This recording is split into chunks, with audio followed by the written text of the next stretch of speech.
श्री वृंदावन धाम की जय। वृंदावनेश्वरी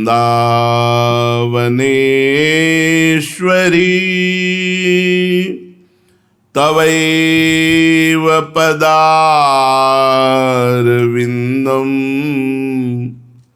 प्रेमामृतैकमकरन्द रसौघपूर्णम् हृद्यर्पितं मधुपते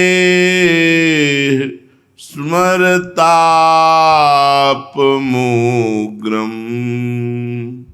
निर्वापयत् परमशीतलमाश्रयामि परमशीतलमाश्रयामि।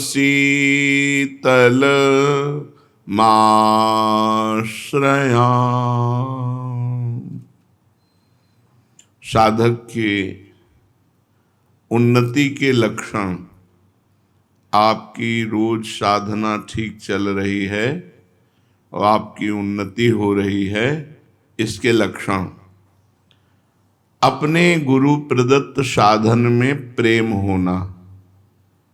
जो हमें गुरु प्रदत्त साधन दिया गया है उसमें प्रेम होना। साधन में जरा भी थकावट और परिश्रम महसूस न होना। थक रहे, एक कह रहे थे कि हम नाम जब करते तो हमारे जबड़ा दर्द करने लगते हैं। आज तक हमारे जबड़ा नहीं दर्द किए।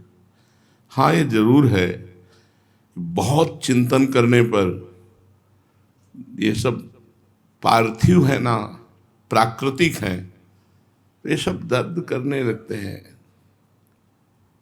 जब बहुत चिंतन, गाढ़ चिंतन करे तब इनमें, पर थकान या परिश्रम महसूस नहीं होता, और उत्साह होता है और आनंद बढ़ता है।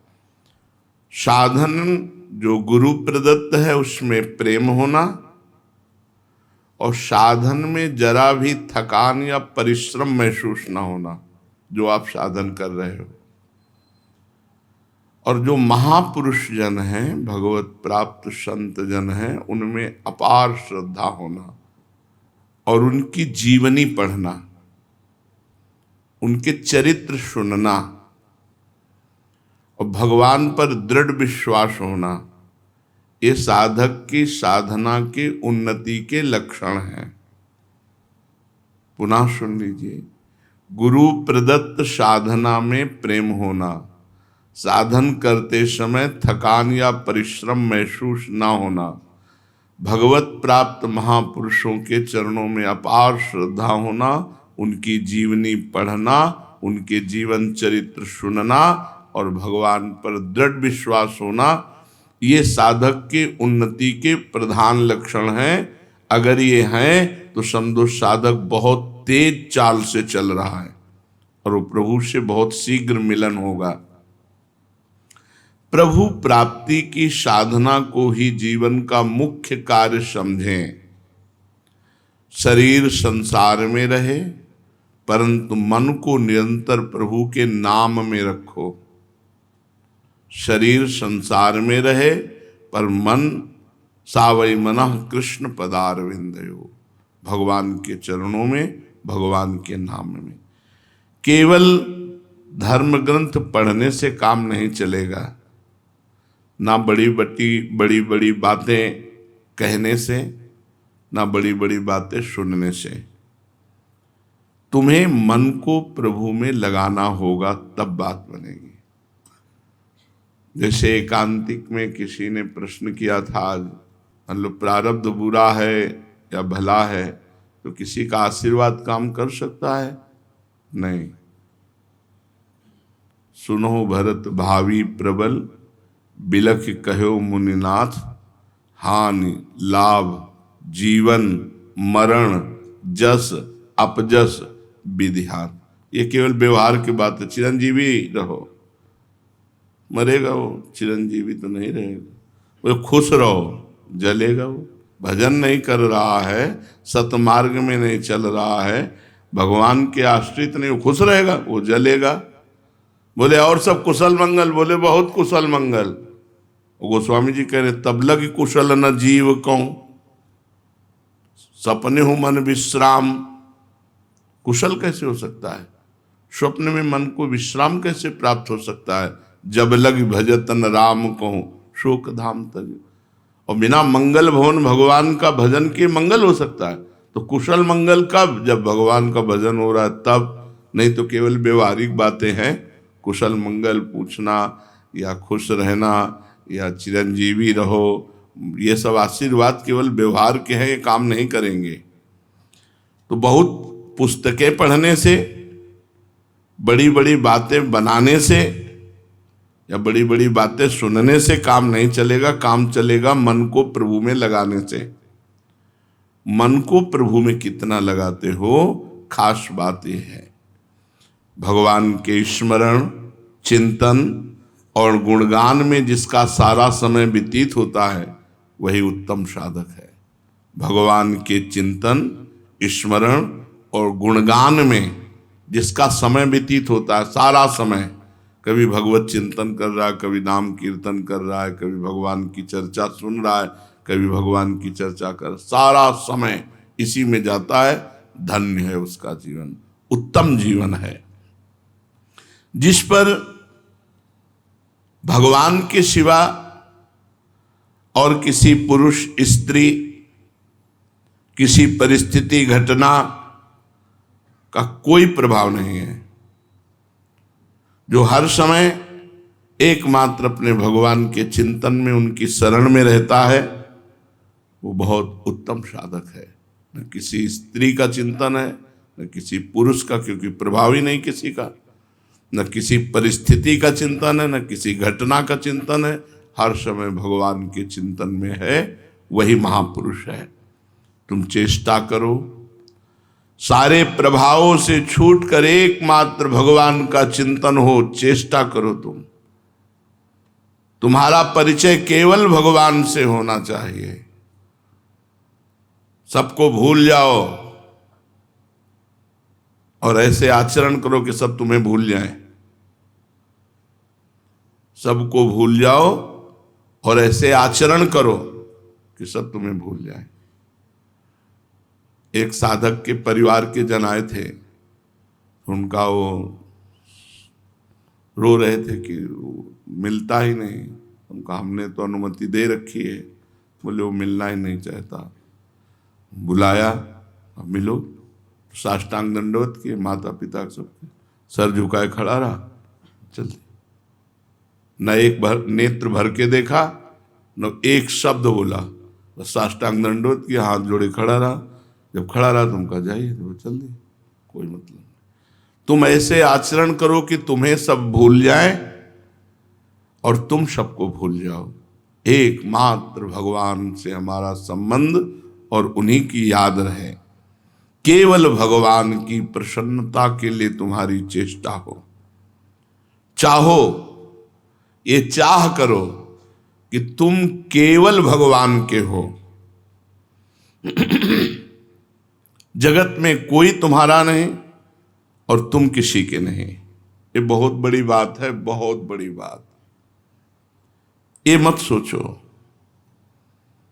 कि तुम्हारा क्या होगा, बहुत मंगल होगा, बहुत मंगल होगा। यदि तुमने सारे संबंध काट दिए और एकमात्र भगवान से संबंध रखा, फिर देख लेना अपने जीवन को कैसा आनंदमय, कैसा मस्त जीवन होगा। भगवान के सिवा भगवान से भी कोई चाह मत करो। मिलो तो आप अपनी माया मत दो मुझे। मैं कोई कामना करूं तो पूर्ण मत करना। भगवान से प्रार्थना करनी चाहिए कि मैं कोई कामना भी करूं तो पूर्ण मत करना। बड़ी घाटा हो जाता है, बड़ी हानि हो जाती है जब हम भगवान से कुछ ले लेते हैं। बहुत लंबा समय निकल जाता है, क्योंकि हमने भगवान से बढ़कर उसे प्रिय माना। अब उस वस्तु, व्यक्ति, स्थान में लगाव होगा, बड़ा लंबा समय निकल जाएगा। तो हे भगवान, यदि हम आपके सिवा आपसे कुछ मांगे भी तो आप हमें न देना। साधक को चाहिए कि अगर भगवान से मांगे तो सिर्फ भगवान मांगे, आप मिल जाओ, आपका प्रेम मिल जाए, आपका चिंतन मिल जाए। विश्वास केवल भगवान में करो, आवश्यकता केवल भगवान की रखो, चाह केवल भगवान की, साधना केवल भगवान की। ये महापुरुष के लक्षण हैं। ये चार बातें जिसमें हैं वो महापुरुषों के मार्ग में चल रहा है। विश्वास भगवान में, किसी व्यक्ति पर नहीं। आवश्यकता केवल भगवान की। क्या आवश्यकता है आपको? केवल भगवान चाहिए, नहीं और कुछ नहीं, और कुछ नहीं। जा ही न चाहिए कबहू कछु नहीं, और हमारी आवश्यकता केवल भगवान। विश्वास सिर्फ भगवान में, आवश्यकता सिर्फ भगवान की, चाह सिर्फ भगवान की, और साधना सिर्फ भगवान की। भगवान की ही साधना। ये चार बातें जिस साधक में हो वो महापुरुष होने जा रहा है। बड़ा भाग्यशाली है जिसके अंदर ये चार बातें हैं। विश्वास, आवश्यकता, चाह और साधना, चारों भगवान में। भगवान के सिवा और कोई साधन नहीं, भगवान के सिवा और कोई चाह नहीं, भगवान के सिवा और कोई आवश्यकता नहीं, भगवान के सिवा और किसी में विश्वास नहीं। दृढ़ विश्वास, अचल निज धर्मा। अपने साधन पर अचल और भगवान में दृढ़ विश्वास और चाह और आवश्यकता भगवान की, वो महापुरुष होगा। इसी के आगे केवल केवल भगवान में प्रेम हो जाता है और वो साधक मस्त रहता है। कर्म भगवान की प्रसन्नता के लिए करो, पर भगवान की प्रसन्नता के लिए कर्म करने वाला साधक ये नहीं चाहता कि मेरे कार्य को लोग सराहें, मेरी बड़ाई करें, मेरा सम्मान हो, मेरी जीवनी लिखी जाए, मेरा स्मारक बने। ये इच्छाएं उसी में रहती हैं जो तुच्छ मान का गुलाम होता है। मान का, कहीं ना कहीं मान की इच्छा, विषयों का, भगवत भक्ति का स्वांग धरकर अपने आप को धोखे में डालना है। यदि ये बातें हों, ऐसे बनो कि जगत के लोग परिचय में ही ना आवे, ना उनका परिचय प्राप्त करो और ना तुम उनके परिचय में आओ। ऐसे जीवन बिताना चाहिए। जगत के लोगों के परिचय में अहंकार जागृत होता है, मैं कुछ हूं, फिर प्रभु का दासत्व तो नहीं आएगा। बहुत सूक्ष्म है प्रभु का दासत्व। ना उनका परिचय प्राप्त करो, गुरु कृपा से कभी नहीं पूछ तुम कहां से आए हो, तुम कौन हो, तुम्हारा क्या नाम है। सही पूछो तो हमारे पास जो साधक 10 वर्ष से रह रहे हैं, हमें ये नहीं पता कि वो किस जिले के हैं, किस प्रांत के हैं, किस जाति के हैं, किस हम ये सब हैं अपने। अब कोई मजाक ही मानेगा कि तुम्हारे पास से 10 वर्ष रह रहे हैं और तुम्हें पता नहीं कि ये कहाँ के हैं। हमें नहीं पता ये कहाँ से आए, मुझे नहीं पता, सत्य कह रहा हूँ, मुझे नहीं पता। बस ये हैं श्री जी के हैं, बस इतना मान करके शुरू से आज तक संबंध, हमें नहीं पता। और सब पुराने लोग हैं, हमें नहीं पता, हमने कभी पूछा ही नहीं तुम किस गांव के हो, तुम किस प्रांत के हो, किस पर, ये सब परिचय नहीं, ये नहीं, हमें नहीं पता। लोग आश्चर्य मानेंगे कि 10 साल तुम्हारी सेवा में रह रहे हो, तुम जानते नहीं किस गांव का। नहीं जानते भाई, हमने पूछा ही नहीं कभी, आज तक नहीं पूछा, किसी से नहीं पूछा। जो शिष्य बनते कभी नहीं पूछा कहाँ के हो तुम, कौन सी जाति के हो, क्या, ये सब कुछ रहे। भाई इतना पूछा है तुम्हें घर परिवार से प्रेम है? नहीं, चलो बनो बाबा जी, चलो बस भगवान के मार्ग में चलो, बस इतना परिचय है।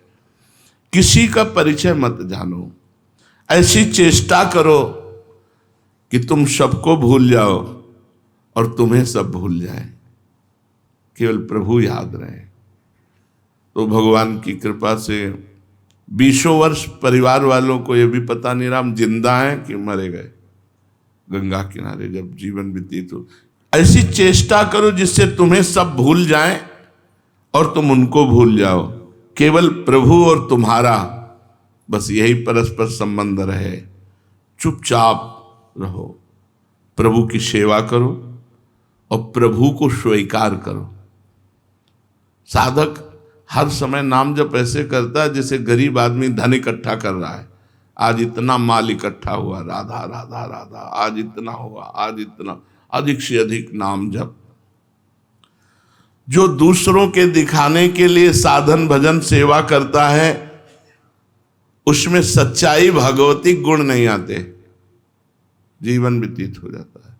आरती पूजा नाच गाना जो भी भगवान के लिए करते हैं हम, वो सिर्फ भगवान के लिए करते हैं। दिखावा नहीं होना चाहिए, दिखावे के लिए भक्ति नहीं होनी चाहिए, नहीं तो आप में भागवतिक सद्गुण नहीं आएंगे, आप में क्षमता नहीं आएगी विकारों के वार को सहने की। अगर सच्चाई से भजन करोगे तो ठीक है और आज्ञा का पालन करोगे तो ठीक है। आज्ञा पालन, गुरु की आज्ञा है कि इधर नहीं देखना तो फिर नहीं देखना, ये नहीं करना तो फिर नहीं करना।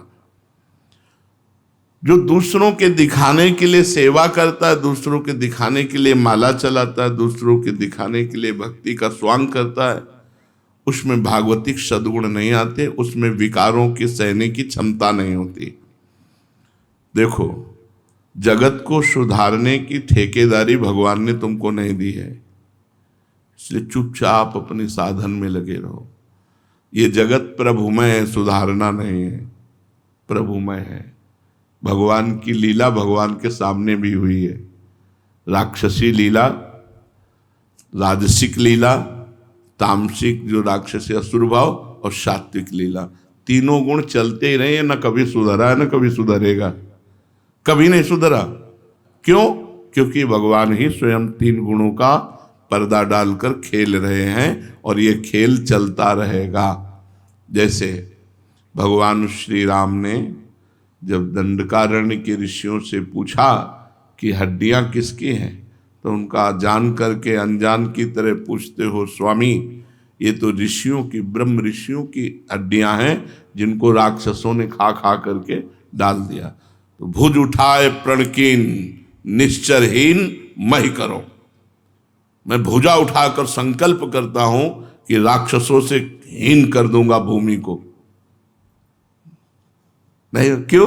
क्योंकि उनकी लीला है, तमोगुणी लीला है। भगवान का अवतार हुआ कृष्णचंद्र जी का, अधर्मी पुरुषों को नहीं रहने दूंगा, मैं दुष्टों का विनाश कर दूंगा। लेकिन क्या विनाश हुआ? क्या नहीं हुआ।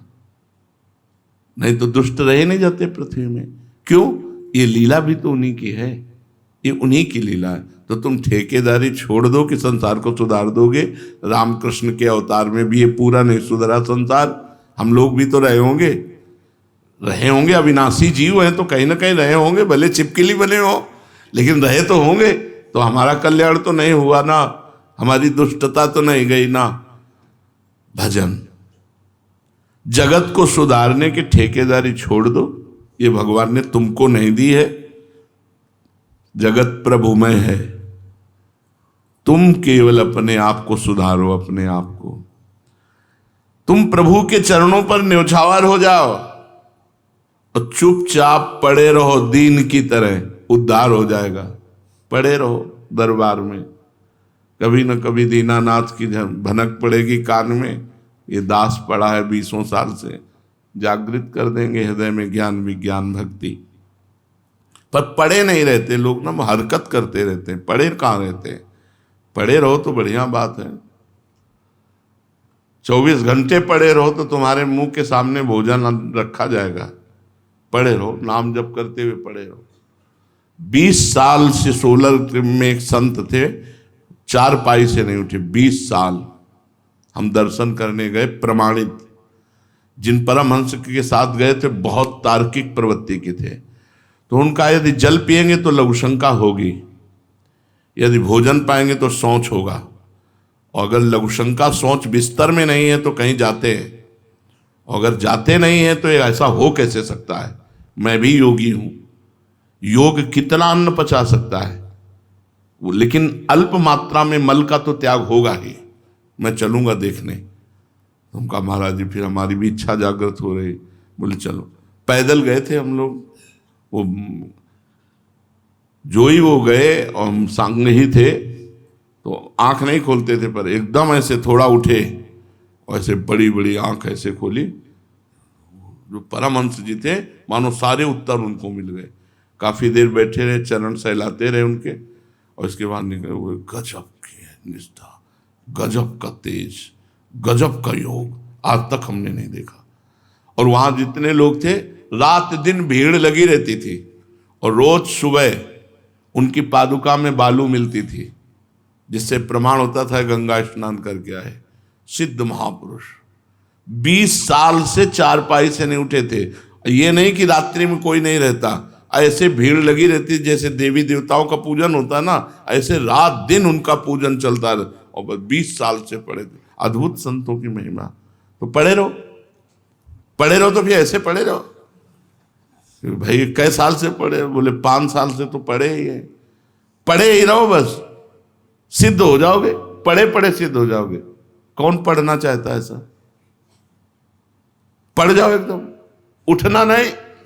जो मनुष्य जगत के लोगों से बहुत परिचित होने की चेष्टा करता है, याद रखो वो प्रभु के परिचय से दूर हो जाता है। यदि प्रभु के परिचय में बने रहना है तो अपने को परिचय शून्य करना पड़ेगा। परिचय नहीं होना चाहिए। बहुत ही हानिकारक है परिचय, बहुत हानिकारक है। वो तो गुरु भगवान की कृपा से हो तो अहम जागृत हो, नहीं जागृत हो जाता है। अहम जागृत हो जाता है। जो सोया हुआ अहंकार साधना के द्वारा जिसे रौंदा गया, वो पुनः जागृत हो जाता है। देवर्षि नारद जैसे महापुरुष में जागृत हो गया। जब काम विजय कर हो गई तो उनको लगा मैं काम विजयी। बड़ा सूक्ष्म अहंकार होता है। यदि प्रभु के संग को नहीं छोड़ना चाहते हो तो अपना परिचय न बनने पावे ऐसे रहो। सच्ची बात है, परिचय न बनने पावे ऐसे रहो। जितना ही जगत में अधिक परिचय होगा उतना ही प्रभु के परिचय से हट जाओगे। यदि अहम जागृत हो गया तो नष्ट हो जाएगा साधक। तो प्रभु की तरफ जो आकर्षण है वो हट करके जनता की तरफ हो जाएगा, और जीवन का जो लक्ष्य है वो बदल जाएगा। जो मनुष्य भोगों के त्याग और भगवत प्रेम का बाना पहनकर लोगों को अपना प्रभाव दिखाता है, परिचय देता है, परिचय बनाता है, तो वो उस भ्रष्ट स्त्री के समान है जो अपने पति को छोड़कर अन्य पुरुषों से परिचय बनाती है, अन्य पुरुषों का संग करती है। इसलिए साधक गुप्त रहे, शांत रहे। ये प्रधानता ना आने पावे कि आप कुछ हो। अगर कुछ हो तो मधुमक्खी की तरह जनता लग जाएगी, फिर भगवान से चित्त हट करके इनकी तरफ लग जाएगा। तुम पर भगवान की कृपा नित्य निरंतर बरस रही है। भगवान की कृपा चारों तरफ से तुम्हें घेरे है। ऐसा कोई क्षण नहीं जिस समय तुम भगवान की कृपा से वंचित रहते हो। तुम उनकी प्यारी से प्यारी वस्तु हो, ममई वांशो। तुम पर वे कृपा करते हैं। पल पल में तुम्हें याद करके वो स्नेह से युक्त हो जाते हैं। सचमुच विश्वास करो, जब से तुम अलग हुए वो आपके पीछे पीछे चल रहे हैं। अभिज्ञात सखा कभी लौटकर मेरी तरफ देखे। एक क्षण के लिए भी उन्होंने कभी तुमको छोड़ा नहीं आज तक, लेकिन तुम उनकी तरफ न देखकर संसार की तरफ देख रहे हो। इसलिए ये नहीं जान पा रहे कि मेरा कोई दोस्त अनंत जन्मों से मेरे पीछे पड़ा हुआ है, मेरे पीछे लगा हुआ है। कल्याण में कर कमल निरंतर तुम्हारे पीछे ऐसे कि कहीं गिर न जाओ। निरंतर तुम उनका शीतल कर स्पर्श प्राप्त कर रहे हो, लेकिन पीठ से तुम मुख की हो संसार की तरफ। इसलिए तुम्हें यह समझ में नहीं आ रहा कि भगवान की इतनी कृपा हमारे ऊपर है। तुम पूछोगे कि निरंतर उनका शीतल कर कमल जब हमारे पीछे है तो फिर हमें जलन क्यों हो रही? ये रात दिन हृदय शोक और विषाद में क्यों निमग्न हो रहा है? मैं जल रहा हूं क्यों? इसका कारण है भगवान की विमुखता। तुम भगवान से विमुख हो। भगवान तुम्हारे ऊपर कृपा किए हैं, लेकिन तुम भगवान से विमुख हो। लौटो, सन्मुख हो भगवान की तरफ। देखो हृदय शीतल होता है कि नहीं, जलन मिटती है कि नहीं, तुम्हारे हृदय का विषाद नष्ट होता है कि नहीं। और सच्ची बात बताऊं, ये भी उनकी एक लीला है। न आग है न जलन है, ये उनकी एक लीला है तुम्हें अपनी तरफ घसीटने की, तुम्हें अपनी तरफ मोड़ने की। ध्यान दीजिए, न जलन है न आग है, ये उनकी लीला है, ये उनका बुलावा है कि जहां तुम खड़े हो वहां से जलन लगे तो तुम भगवान की तरफ बढ़ो, भगवान को अपना मानो। वो जो कुछ भी कर रहे हैं अब तुम्हारे मंगल के लिए कर रहे हैं। आश्चर्य की बात है कि लीला में पट डालकर कर रहे हैं।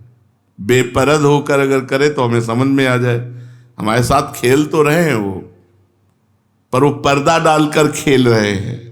बस यही पर्दा उठाने के लिए तुम नाम जप करो, भगवान से प्रार्थना करो।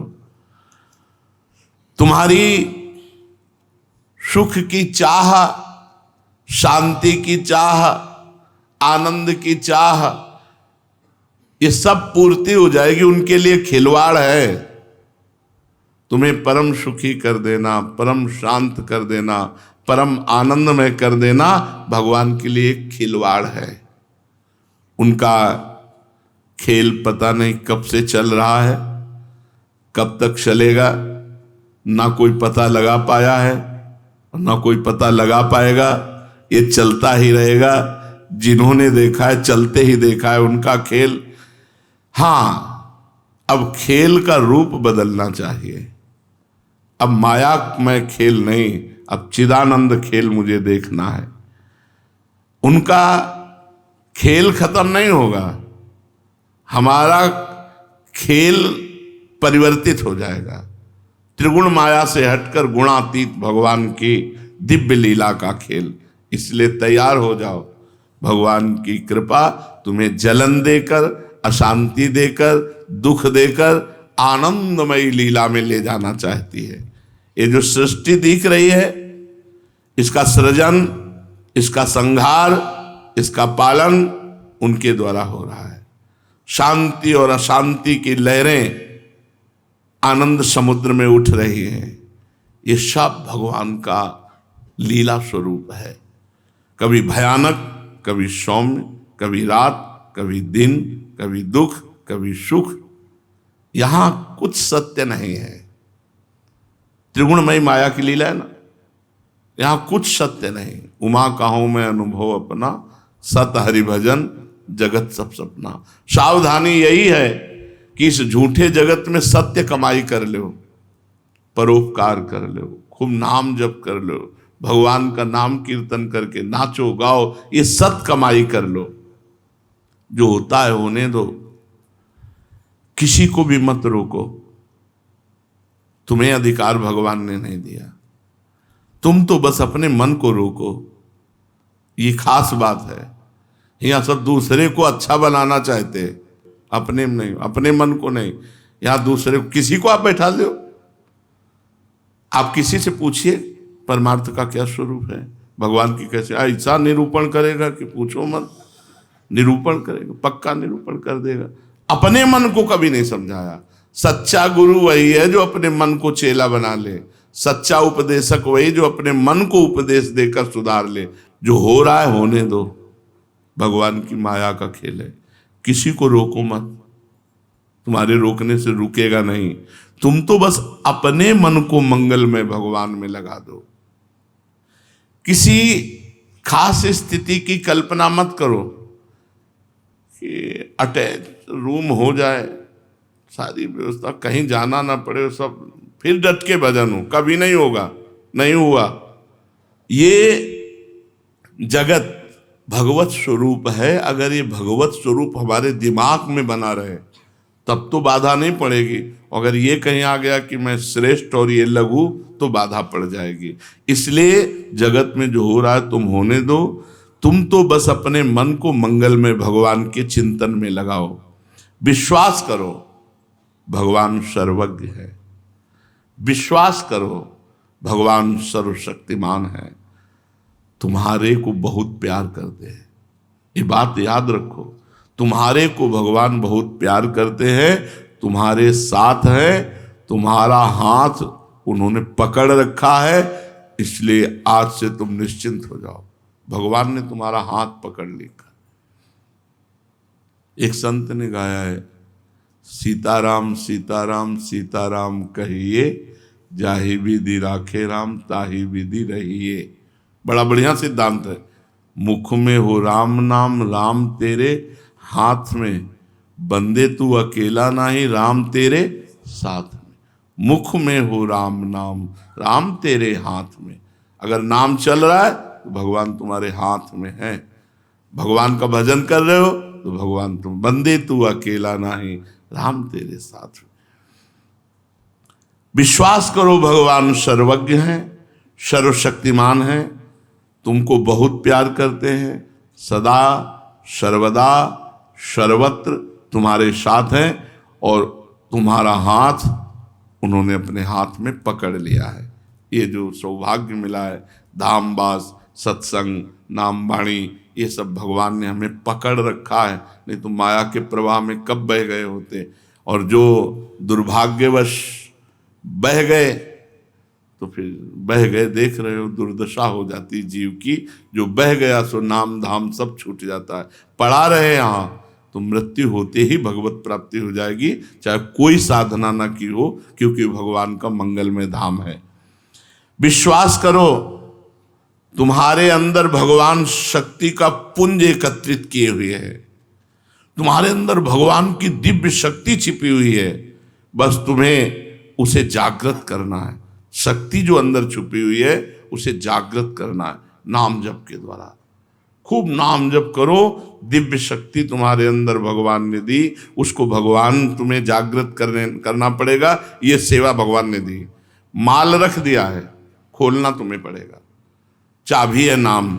जितना नाम जप करोगे मानो आप भगवान की दिव्य शक्ति जो तिजोरी में रखी हुई उसको खोल रहे हो। अपार शक्ति, संतों में जो दिव्यता पाई गई वो भगवान के नाम से ही तो पाई गई। उनकी शक्ति के सामने तुम्हारा पाप कुछ नहीं कर पाएगा। अगर कोई पाप हो गए हैं कुछ नहीं कर पाएगा। शोक, मोह, विषाद, दुख, माया, ममता की ताकत नहीं कि भगवान की शक्ति जागृत हो जाए और तुम्हें छू ले। है शक्ति सबके अंदर, उसे जागृत करना है। जैसे दूध में घी है, जैसे मेहंदी में लालिमा है, ऐसे ही परमात्मा शक्ति सबके अंदर है, पर उसे जागृत करना है। खूब नाम जप करो, सच्चे आचरण से चलो, शक्ति जागृत हो जाएगी। कोई भी पाप, ताप, शोक, मोह, विषाद, दुख, माया, ममता की ताकत नहीं कि तुम्हारे को छू सके। जब भगवान की शक्ति जागृत हो जाती है, तुम्हें वश में कर सके, ऐसी कोई ताकत पैदा नहीं हुई। इतनी सामर्थ्य तुम्हारे अंदर विराजमान है। तुम पर पाप, ताप आदि का आक्रमण तभी होता है जब तुम भगवान को भूल जाते हो, भगवान की शक्ति को भूल जाते हो। जब तुम अपने देह की तरफ देखते हो तब तुमसे पाप, ताप ये सब, और जब भगवान की तरफ देखते हो तो भगवान की शक्ति जागृत होती है। विश्वास करो, तुम चाहो तो अपनी शक्ति से भगवान को अधीन कर सकते हो। ऐसी शक्ति भगवान ने दे रखी। चाहो तो तुम भगवान, अहम भक्त पराधीनो अस्वतंत्र ईदिश। जो अतिगज मत निरंकुश मोहन, वो कह रहे हैं अहम भक्त पराधीनो, जो परम स्वतंत्र न सिर पर कोई, भावे मने करे ये सोई। वो कह रहे हैं अस्वतंत्र ईदिश, मैं अस्वतंत्र हूं, स्वतंत्र नहीं हूं, भक्तों से परतंत्र हो गया हूं, भक्तों ने मुझे अधीन कर लिया है। भक्ताधीन मना पूज्यो, भगवान भक्ताधीन है। तुम्हारे अंदर ऐसी शक्ति कि तुम भगवान को अधीन कर सकते हो। और तो और की बात है, शांति, अशांति, आनंद, शोक, वैराग्य, आसक्ति, ज्ञान, अज्ञान, प्रकाश, अंधकार, हर्ष, विषाद, आशा, निराशा, अनुभव, कल्पना, ये सब समान हो जाएंगे। चाहे शांति है या अशांति, कोई फर्क नहीं। ऐसी वो शक्ति है, जब वो जागृत हो जाती है तो शांति, अशांति, आनंद, शोक, वैराग्य, आसक्ति, ज्ञान, अज्ञान, प्रकाश, अंधकार, हर्ष, विषाद, आशा, निराशा, अनुभव, कल्पना, केवल भगवान। इन समस्त द्वंद्वों में किंचन मात्र भी साधक विचलित नहीं होता। एकमात्र आनंद भगवान का विश्वास करो, वही समग्र शांति, वही समग्र आनंद, वही समग्र ज्ञान, समस्त सुख तुम्हारे हृदय में विराजमान है। केवल नाम जप के द्वारा उसे जागृत करना है। स्मरण करते रहो और अपने को तैयार करो भगवान के लिए। जैसे हम नहा धो के पूजा के लिए तैयार होते हैं, ऐसे जो नाम कीर्तन, वाणी, पाठ, भगवत चर्चा, सत्संग सुन रहे हैं, हम रोज तैयारी कर रहे हैं। कहाँ? भगवान के धाम जाने की, प्रिया प्रीतम के निकुंज जाने की। अमल प्रकाश तुम्हारे जीवन पथ को रास्ता दिखाएगा। अमल माने मल रहित, निर्मल प्रकाश तुम्हें रास्ता दिखाएगा। तुम सहज ही महामाधुर्य में मुस्कुराते हुए अपने इष्ट के समीप पहुंच जाओगे।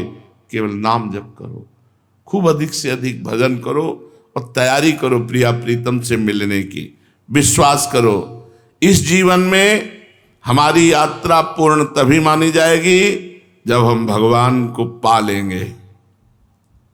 हमारे जीवन की यात्रा पूर्ण तभी होगी जब हम भगवान को पा लेंगे। दुखमय जीवन से महान, असीम, अनंत आनंद की यात्रा हमारी चल रही।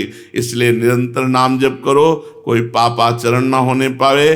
दुनिया से मतलब मत रखो, छुप के भजन करो, तो भगवान जो छुपे हुए हैं वो तुम्हारे सामने नहीं छुपेंगे, प्रकाशित हो जाएंगे।